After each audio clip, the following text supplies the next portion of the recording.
कच्च्या केळ्याची भाजी दिसायला काळी पडते, कधी चिकट होते तर कधी चवच येत नाही.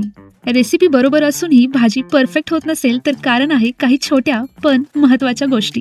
कच्च्या केळीची सुकी भाजी परफेक्ट होण्यासाठी ही भाजी नेहमी पूर्णपणे कच्च्या हिरव्या केळ्यापासूनच करावी. पिकलेली केळी वापरल्यास शिजल्यावर ती मऊ होतात. त्यातील नैसर्गिक साखरेमुळे भाजी गोडसर लागते आणि सुक्या भाजीचे टेक्स्चर येत नाही. कच्ची केळी सोलताना विशेष काळजी घेणे खूप गरजेचे आहे.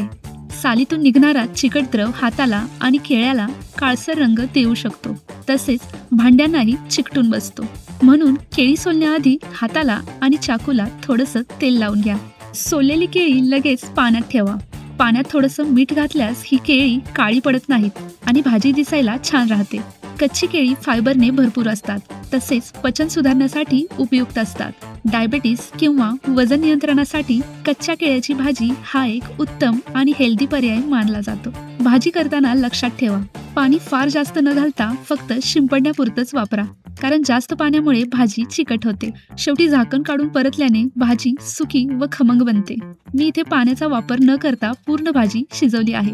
या साध्या पण महत्त्वाच्या टिप्स लक्षात ठेवल्या तर कच्च्या केळ्याची सुकी भाजी नेहमी परफेक्ट आणि चविष्ट बनेल.